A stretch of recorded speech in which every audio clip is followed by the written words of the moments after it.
खातिन हज़रात, social media के आ जाने से और रच जाने से बहुत सारी चीज़ों में तब्दीली आई है।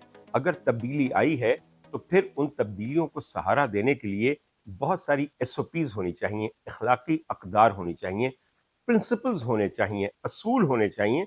कवानीन तो आपने बना दिए, लेकिन कवानीन सिर्फ़ अपने नाक़दीन का गला दबाने के लिए बनाए हैं, अक़दार नहीं वाज़ेह की, प्रिंसिपल्स नहीं वाज़ेह किए। मैं बताता हूँ कि आज मैं किस बात पे आपकी तवज्जो दिलाना चाहता हूँ। ख़वातीन हज़रात, जब से हमारे पास सोशल मीडिया का चलन आम हुआ है, तब से इंटरव्यू ने पॉडकास्ट की शक्ल ले ली है। आप पॉडकास्ट का मतलब नहीं समझते, लेकिन पाकिस्तान में इस वक्त कम से कम कोई 5 से 7 हज़ार अफराद ऐसे हैं जो रोज़ एक दूसरे को फ़ोन करते रहते हैं कि मैंने आपका पॉडकास्ट करना है, आप कब टाइम दे रहे हैं? अच्छा, शुरू हमेशा ऐसे होते हैं, बस सर यही 5-10 मिनट चाहिए। मैंने कहा अच्छा, 5-10 मिनट में तो कोई एक सवाल, एक जवाब नहीं हो सकता। नहीं सर, फिर देख लेंगे। और फिर जब मैं ये कहता हूँ कि भाई पैसे कितने? तो कहते हैं पैसे? कैसे? तो फिर मैं कहता हूँ पॉडकास्ट?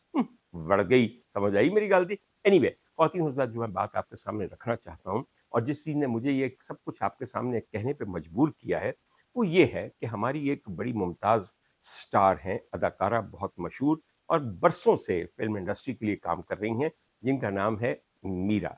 मीरा का नाम आते ही अब सब लोगों के चेहरों पे एक मुस्कुराहट आ जाती है, क्योंकि Mira knows how to remain relevant, Mira knows how to remain in the news, Mira knows exactly what you all want. Mira की अंग्रेज़ी हो, मीरा का खोया-खोया अंदाज़ हो, मीरा के जवाब हों, मीरा की मोहब्बतें हों, मीरा की शादियाँ हों, मीरा की फ़िल्में हों, मीरा के इंटरव्यूज़ हों, हर चीज़ आप अपने दिल के बहुत नज़दीक पाते हैं। मीरा आपको वही दे रही है जो आप कंज़्यूम करना चाहते हैं। आप सब लोग सोशल मीडिया के सबसे बड़े कंज़्यूमर्स हैं, तो सबसे ज़्यादा तो दुकान उसकी चमकेगी जो आपके कंज़म्पशन के ऐन मुताबिक प्रोडक्ट आपको देगा। मीरा एक अरसे से ये कर रही हैं, सोशल मीडिया से बहुत पहले से वो जानती हैं कि किस-किस तरह आप एक अपने आप को न्यूज़ में रख सकते हैं। हमेशा आप पॉपुलैरिटी गेन कर सकते हैं और इसके लिए ना अच्छा बनने की ज़रूरत है, ना बुरा बनने की ज़रूरत है, बस मीरा बनने की ज़रूरत है। मैं मीरा के बारे में एक जुमला कहता हूँ जो आप भी नोट कर लीजिए। मीरा के बारे में मैं लोगों को सिर्फ़ ये कहता हूँ, there is a method in her madness. Mira has a method in her madness, and she has actually used that method to appear mad, but on the contrary, at the back, she remains exceedingly intelligent. आप लोग कहते हैं ना, मीरा चली जाइए, psycho जाइए, पागल जाइए, कतई मीरा ऐसी नहीं है। मीरा बहुत अक्लमंद, बहुत सेंसिटिव, बहुत सेंसिबल और अज हद प्रोफेशनल खातून है। तभी तो आज तक उसने सिनेमा को छोड़ के कभी टेलीविजन ड्रामे का रुख नहीं किया, कभी किसी बिला वजह एड में नहीं आई। She has concentrated and focused on her field which remains the big screen in cinema. हुआ ये ख़वातीन और हज़रात कि आपको एक मौका मिल गया, बल्कि चंद अफराद को एक मौका मिल गया। मीरा को अपनी फिल्म साइको की प्रमोशन करनी थी, जो कि बड़ी ईद पे लगेगी। अब मेरे ख्याल में ये भी this is highly professional of Mira कि उन्होंने अब से अपनी आने वाली फिल्म साइको की प्रमोशन शुरू कर दी है। और देख लीजिए कैसा psycho has actually become the top cinema news in Pakistan at the moment. इस सिलसिले में मीरा ने चंद लोगों को पॉडकास्ट देने पर रजामंदी जाहिर की। आइए पहले मैं अपने दोस्त इरशाद भट्टी के उनके किए हुए इंटरव्यू या पॉडकास्ट का जिक्र करना चाहता हूँ। भट्टी साहब करंट अफेयर्स के प्रोग्राम करते हैं। भट्टी साहब अपने आप को करंट अफेयर का एनालिस्ट कहते हैं। मगर भट्टी साहब, मीरा ਤੁਹਾਡੇ ਹੱਥ ਕੀ ਆਈ? ਉਹ ਆਪਣੀ ਮਜਬੂਰੀ ਤੋਂ ਤੁਹਾਡੇ ਕੋਲ ਆਈ ਕਿ ਤੁਸੀਂ ਉਹਦੀ ਫਿਲਮ ਪ੍ਰਮੋਟ ਕਰੋਗੇ, ਮਗਰ ਨਹੀਂ। ਤੁਸੀਂ ਉਹਦੇ ਵਾਲਾਂ 'ਚ ਪਈਆਂ ਹੋਈਆਂ ਜੂਆਂ ਦੇ ਢਿੱਡ 'ਚ ਵੇਖਿਆ ਕਿ ਕਿਹੜਾ ਜਰਾਸੀਮ ਹੈ ਜਿਹੜੇ ਉਹਨਾਂ ਦੇ ਪੇਟ ਖਰਾਬ ਕਰ ਰਿਹਾ। भट्टी साहब समझो ज़रूर, हजूर वाला बार बार उन मर्दों का जिक्र जो कभी उनसे मंसूब रहे हैं या मुंसलिक रहे हैं और किस्सा पारीना बन चुके हैं, वो फलां हों या फलां हों। ये मौका नहीं था कि आप उनके पास्ट में उनके करीब रहने वाले, उनके शौहर क्लेम करने वाले खुद को उनका जिक्र करें। She was there for a purpose, you should have fulfilled her purpose. उसने आपको वक्त इसलिए दिया कि वो आपके सामने अपनी फिल्म को प्रमोट करे, मगर आपका ध्यान सिर्फ फलां में कैप्टन साहब में था, फलां भट्ट साहब में था, फलां साहब में था। इन बातों को तकरीबन अब 9 साल का अरसा गुजर चुका है। ये रेलेवेंट नहीं थी। गड़े मुर्दे उखाड़ के उनकी अध खाई मम्मियाँ इंटरव्यू में खड़ी नहीं करते। आप मुझसे बेहतर जानते हैं, आप ये काम मुझसे ज़्यादा करते हैं। मैं तनकीद करने वाला कोई नहीं होता। मैं तो सिर्फ ये समझता हूँ कि आपके दिल में अदाकाराओं के लिए एक बड़ा नर्म गोशा है, तो इस मौके पे ये बात जाने देते। फिर एक ही सवाल को बार बार करना, हर वो चीज़ बार बार सामने लानी जो कभी उनके मुंह से सरजद हो गई है या निकल गई हुई है। अदाकारा है, वो कौन सी लीडर है? और लीडर वही तोपा, लीडर वो हैं जो कल जिनके पेट फाड़ रहे थे आज उनके मुंह में चीजें ठूंस रहे हैं। उनके साथ ये बनती है, इन लड़कियों के साथ ये बनती नहीं है भट्टी साहब। इनके लिए आपको जरा हाथ हौला रखना चाहिए। दूसरी बात यह है कि इस हद तक इंटरव्यू को नहीं जाना चाहिए कि आपका मेहमान उठ के खड़ा हो जाए और कहे कि अब मैं जा रही हूँ, बेइंतहा मेहरबानी। मेरे ख्याल में एक इंटरव्यू करने वाले की सबसे बड़ी नाकामी ये है, क्योंकि वो मेज़बान होता है, कि उसका मेहमान ऑफेंड होके अपनी गेस्ट सीट छोड़ के चला जाए। अक्लमंदी ये नहीं होती। इंटरव्यू अच्छा वो होता है जहाँ पे इंटरव्यू करने वाला आपको स्पेस दे, आपको अलाउंस दे अपना मौक़िफ़ बयान करने की, और वहाँ रुक जाए जहाँ पे मेहमान अवॉइड करना चाहे किसी चीज़ को। ये इंटरव्यू है, इंटेरोगेशन नहीं। ये मुलाकात है, पॉडकास्ट है। ये खुदा न खास्ता तफ्तीश नहीं है। मैं ये बात पहले भी कह चुका हूँ कि आज तमाम पॉडकास्टर इस इंटरव्यू को या किसी भी इंटरव्यू को ऐसी तफ्तीश बना देते हैं जैसी थानों में होती है, जैसी तहकीकाती इदारे को करनी चाहिए, और जैसे वकील जरा करते हैं किसी बड़ी अदालत में। और तीनों हज़रात, आपने मेहमान बुलाया है, आप उससे चंद सवाल करना चाहते हैं। ये उसका प्रेरोगेटिव है कि वो कौन से सवालों का जवाब दे, कौन से सवालों को बिल्कुल आंसर ना करे और कौन से सवाल को ख़त्म कर दे। हमने देखा नहीं है, आपको भी तो याद होगा, कई ऐसे इंटरव्यू आपने देखे हैं कि ये बंद कर दीजिए, ये यहाँ से काट दीजिए, ये रिकॉर्ड तो नहीं हो रहा। तो अगर उनको इतनी रियायत है तो फिर इनको भी रियायत दीजिए और बस कीजिए एक लिमिट के बाद। मीरा अपनी फिल्म को प्रमोट करने के लिए आई थी, अपना हिसाब देने नहीं आई थी, और ना ही अपनी तफ्तीश करवाने के लिए आई थी। और दूसरी बात यह है, हिसाब मांगने वाले आप या मैं कौन होते हैं? कोई भी नहीं होते। निजी जिंदगी है, निजी मामला है। मेरे ख्याल में पॉडकास्ट में वैसे भी निजी नौयत के, अज़दवाजी नौयत के सवालों का कोई तुक भी नहीं बनता, कोई जवाब भी नहीं बनता। मगर ठीक है, आपके ख्याल में हम देखना और सुनना वो चाहते हैं, तो एक लिमिट के बाद यही चीज़ बैकफायर कर जाती है। इरशाद भट्टी साहब, आपका और मेरा अब कोई ताल्लुक़ नहीं रहा। एक वक्त था कि आप मेरा इंटरव्यू करने के लिए आए थे, आपकी बड़ी मेहरबानी, आपने बड़ी मोहब्बत से मेरा इंटरव्यू किया। उसके बाद मैं पुरानी खबर हो गया, आप नई खबरों के पीछे चल गए। मैं डॉक्टर उमर आदिल अपनी राह पे निकल गया, आप मीरा के पीछे जाना शुरू हो गए, और मीरा को आपने पा भी लिया, फंसा भी लिया, मगर वो भी उठ के आपको छोड़ के चली गई। हर एक में डॉक्टर उमर आदिल वाला ज़र्फ या ढिठाई नहीं होती, आप जो मर्जी कहें। हाँ, मुझे याद आया भट्टी साहब, छोटी ईद पे आपने कहा कि डॉक्टर साहब आपको कामरान शाहिद के प्रोड्यूसर का फ़ोन आएगा कि वो बुलाएंगे आपको अपने ईद शो में। मैंने आपको कहा, भट्टी साहब, कामरान शाहिद साहब और मुझे अपने ईद शो में बुलाएं, उनकी तबीयत तो ठीक है ना, कहीं किसी होर भुलेखे खेजते नहीं ना। मैं तो क्या कि ਉਹ ਤੇ ਕਾਮਰਾਨ ਸ਼ਾਹਿਦ ਹੈ ਜਿਹੜਾ ਕੋਈ ਮੇਨ ਸਟ੍ਰੀਮ ਪ੍ਰੋਗਰਾਮ ਕਰਦਾ ਹੈ, ਉਹਨਾਂ ਦੇ ਤੇ ਉਹ ਪ੍ਰੋਗਰਾਮ ਜਿੱਥੇ ਕਮੇਡੀਅਨ ਬੈਠੇ ਹੁੰਦੇ ਨੇ, ਜਿੱਥੇ ਮਹਿਮਾਨ ਨੂੰ 6.5 ਮਿੰਟ ਮਿਲਦੇ ਨੇ 38 ਮਿੰਟਾਂ 'ਚ, मैंने कभी ਉਹਦੇ 'ਚ नहीं बुलाया गया, क्योंकि वहाँ के जो प्रोड्यूसर साहब हैं वो इतने छोटे जहन के हैं और इस कदर घटिया मेयार के हैं और इस कदर अदम तहफ़्फ़ुज़ का शिकार हैं कि वो मेरा नाम सुनते ही आगे लकीर खींच देते हैं। अच्छा, बाय द वे सर, ये सिर्फ एक चैनल या एक होस्ट या एक प्रोड्यूसर के साथ नहीं होते। वो एक हमारे एक और होस्ट हैं जो चपक्कू चपक्कू किस्म के किस्से करते रहते हैं और अरसे से एक ही प्रोग्राम करते जा रहे हैं किसी चैनल के ऊपर जिसका नाम एग्जैक्टली उस प्रोग्राम का ऑपोजिट है। तो जिस प्रोग्राम में मेहमान को 6.5 मिनट बोलने के लिए मिले, मेरा तो वहां जाना अच्छे अच्छे बर्दाश्त नहीं करते। यकीन कीजिए, मैं सिर्फ मजा लेने के लिए उन तमाम कॉमेडियंस को जो कि मेरे दोस्त हैं और वहां बैठते हैं जिक्र करता हूं। आगे से वो बेचारे एक छोटी सी ढीठ सी معزز خواہانہ قسم کی مسکراہٹ چہرے پہ لے آتے ہیں، کیونکہ وہ بھی جانتے ہیں کہ میرے بلانے میں بڑا خطرہ ہے اور نہ مجھے کوئی پرواہ ہے۔ خواتین و حضرات، یہ جو خواہشیں ہیں یہ ان لوگوں کی ہیں جن کو ٹیلی ویژن پہ آنا نصیب نہیں ہوا یا جو اپنا یوٹیوب چینل نہیں رکھتے۔ میں اس معاملے میں خود کفیل ہوں، آپ کے ساتھ ہفتے میں 3-4 دفعہ ملاقات ہوتی ہے، اور کیسی اچھی ملاقات! مجھے بتائیے، میں بولتا چلا جاؤں، آپ سنتے چلے جاتے ہیں، نہ کسی نے آگے آ کے کوئی جوک مارنا ہے، نہ ٹھنڈی پھکی جگت کرنی ہے، نہ کہیں بینڈ بجنا ہے، نہ آپ میں سے اٹھ کے کسی نے گانے بے سرے سنانے شروع کر دینے ہیں، تو مجھے ایسی کوئی پرواہ نہیں۔ بھٹی صاحب، میں نے آپ کو کہا تھا نا، اب آپ بتائیے کون جیتا، میں یا آپ؟ کامران شاہد سے آپ کی تمام تر دوستی، اس چینل کے اندر آپ کا تمام اثر و رسوخ دھرا کا دھرا رہ گیا نا، تو پھر کون جانتا ہے اصل میں نبض ان لوگوں کی؟ کون جانتا ہے ان لوگوں کے اپنے کمپلیکسز اور احساس کمتری اور عدم تحفظ کو مجھ سے زیادہ؟ بہر طور عرض کر رہے تھے ہم کہ آپ کے ہاتھ میرا آئی، اگر اس معاملے میں یہ میچ میرا جیت گئی، بھٹی صاحب تسی یہ میچ بری طرح ہار گئے۔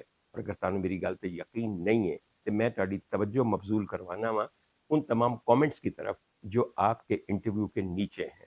اگر آپ چاہیں تو ان سے کچھ سیکھ سکتے ہیں، اور اگلی دفعہ انٹرویو کا انداز ویسا کر دیجئے جیسا آپ نے انٹرویو ڈاکٹر عمر عادل کا لیا تھا، محبت سے، شفقت سے، جگہ دے کے، سپیس دے کے، اجازت دے کے۔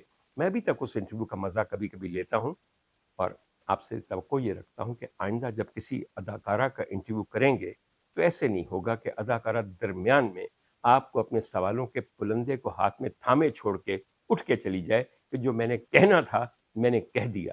اچھا، بات صرف یہاں ختم نہیں ہوئی۔ میرا بیچاری کیونکہ کئی جگہ پہ پروموٹ کرنا چاہ رہی ہیں اپنی فلم کو، اس لیے کسی اور صاحب کے بھی پوڈ کاسٹ میں چلی گئیں۔ وہ صاحب بھی مشہور ہیں، بلکہ خود کو انہوں نے مشہور کیا کہ میرے سوال بہت سخت ہوتے ہیں۔ سوالوں کی سختی سوال کی عمدگی کا معیار نہیں ہے۔ سوالوں کی عمدگی ایک اور چیز ہوتی ہے، اور سختی آپ ظلم کی کہہ سکتے ہیں، سختی آپ زبان اور لہجے کی کہہ سکتے ہیں۔ سوال میں سختی ہو تو اگلا بندہ جو آپ کے سامنے بیٹھا ہوا ہے وہ آپ پہ کرم کر رہا ہے کہ وہ انٹرویو دینے کے لیے آ گیا، وہ آپ کا محتاج نہیں ہے کہ آپ اس پہ سخت الفاظ اور سخت سوالات کی بوچھاڑ کریں۔ آپ کر سکتے ہیں، اس لیے کہ جس چینل پہ آپ بیٹھے ہوئے ہیں اس کے مالکان بہت عمدہ پوزیشن پہ ہیں اور آپ ان کی پروٹیکشن میں ہیں۔ کہیں اور آئیے نا، پھر آپ کو بتاتے ہیں کہ سختی کا جواب کیسے دیا جاتا ہے۔ اور تین حضرات، وہاں بھی میرا سے وہی فضول باتیں بار بار پوچھی گئیں، بار بار پوچھی گئیں۔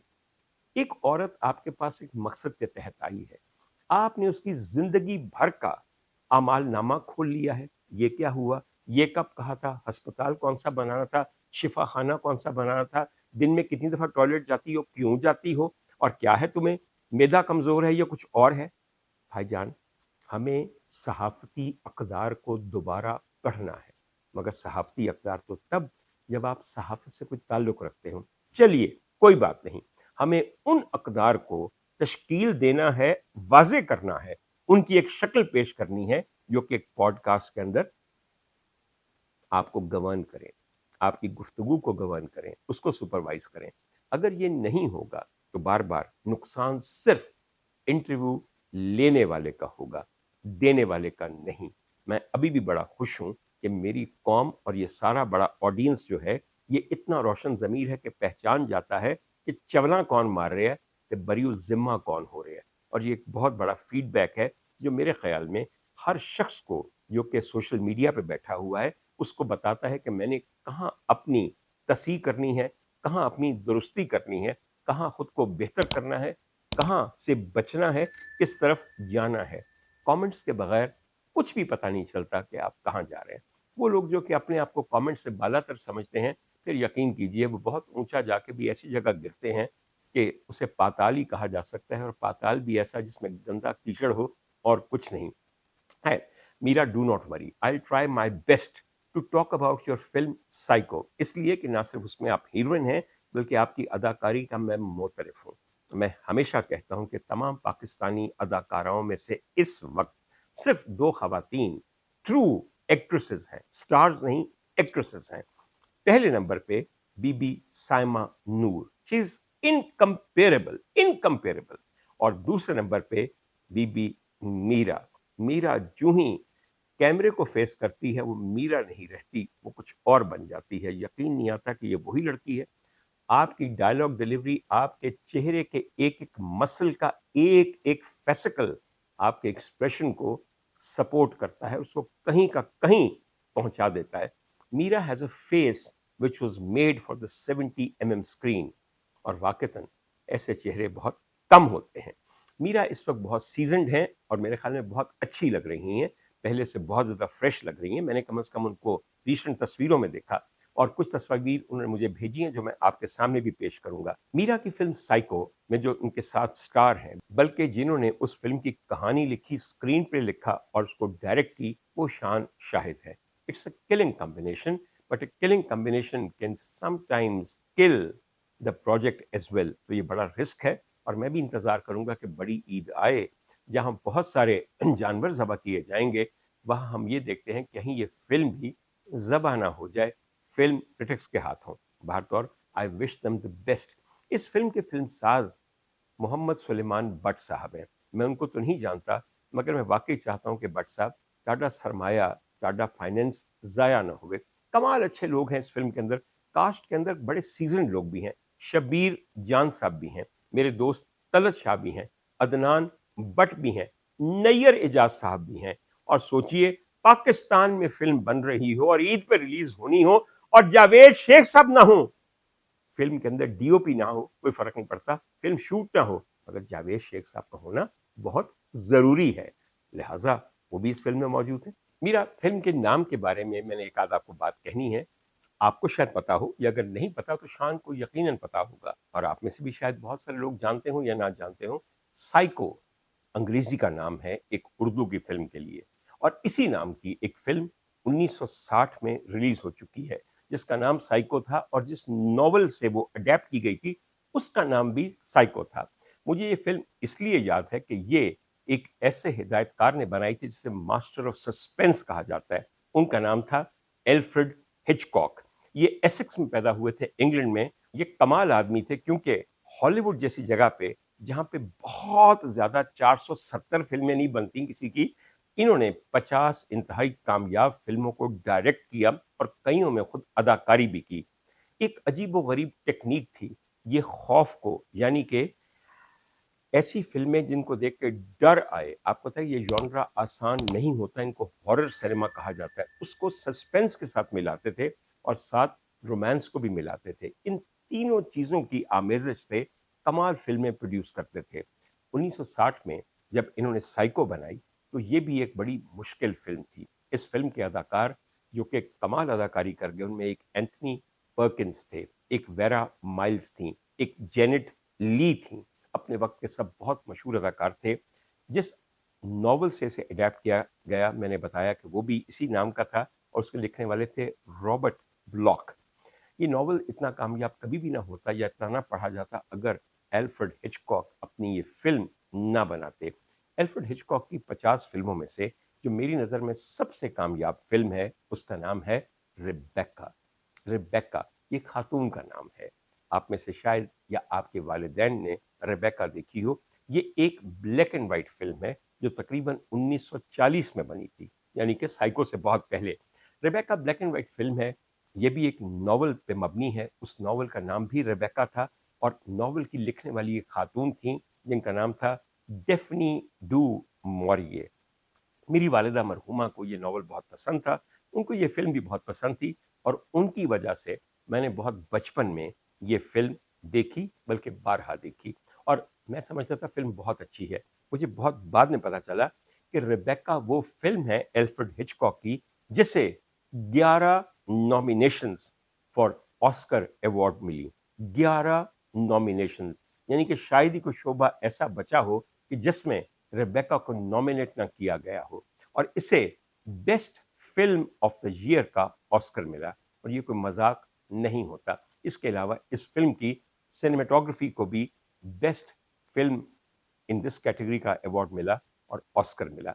और 3000 रेबेका की एक बड़ी मजे की खूबी है, इस फिल्म की जो प्रोटैगनिस्ट है यानी कि रेबेका जो है, वो पूरी फिल्म में एक फ्रेम में भी मौजूद नहीं है, मगर कोई ऐसा फ्रेम या सीन नहीं है या सीक्वेंस नहीं है जिसमें रिबेका का जिक्र नहीं है। हर सीन में उनका जिक्र है। कमाल टेक्निक है कि एक किरदार जो नजर नहीं आता वो हर सीन में मौजूद है, उसका जिक्र है, उसकी यादें हैं, उसकी रिकलेक्शंस हैं, और उसकी वजह से ये बाकी तमाम किरदार अपने आप को मुतासर महसूस करते हैं। ये फिल्म जिसमें बहुत ही बड़े एक इंग्लिश ब्रिटिश एक्टर थे जिनका नाम था sir Laurence Olivier, Maxim de Winters का किरदार अदा कर रहे थे, और इनके साथ एक खातून थी जो उनकी हीरोइन समझ लीजिए, मगर उनका नाम था जॉन फॉन्टेन। मुझे आज भी इसका एक एक फ्रेम याद है, और मुझे ऐसा लगता है जैसे एक बहुत मज़े की कहानी हम देख रहे हैं। तो साइको नाम की फिल्म से मुझे रिबेका याद आ गई, और रिबेका से ये बचपन की यादें ताज़ा हो गई। बचपन की यादें या जवानी की यादें जो मेरी अभी भी हैं, एक असासा होती हैं। कोशिश कीजिए कि आपकी ज़िंदगी की तमाम यादें खुशगवार हों, और अगर कोई नाखुशगवार भी हैं तो ये समझ के बर्दाश्त कीजिए, गुजर गया वो ज़माना, अब क्या कहना, हो गया ना। आज को बेहतर बनाएं, खुश रहें। और मैं आखिर में मीरा के बारे में ये कहूँगा, मीरा ने अपने दोनों पॉडकास्टर्स की छुट्टी करवा दी। मीरा ने जिस कंपोजर से, मीरा ने जिस तहम्मुल से, जिस मुस्कुराहट के साथ जवाब दिए हैं, उसमें अगर मैं ये कहूँ कि वो जो साहब वहाँ बैठ के पॉडकास्ट करते हैं, उनके तो दिमाग की दही नहीं बनाई, दिमाग की लस्सी बनाई है, और वो भी कच्ची लस्सी। वो जो मर्जी पूछते रहे, मीरा के जवाब, मजाल है मीरा भी अपने स्टांस से हटी हो, हड़बड़ाई हो, सटपटाई हो या घबराई हो। Salute to you Mira. और फिर मेरे ख्याल में भट्टी साहब, इतना आपने फंसाने की कोशिश की, जाल फैलाया, मीरा आपके जाल को कुतर के, इतना बड़ा शगाफ करके, आराम से बीच में निकल के, ये जा वो जा। आइंदा ख्याल करे अजय भट्टी साहब, कोई हर्ज नहीं, बहुत मेहरबानी। और हाँ, ऐस वड्डी ते मैनू फोन ना करे अजय कि तेन फलाने दे प्रोग्राम में बुलाया जाएगा। मेरा जवाब भी होएगा, तुसी दोबारा गल हार जाओगे। मैनू तुहाडी हार पसंद नहीं, तुसी जिते रहो ते मैनू भी खुशी है। बहुत मेहरबानी।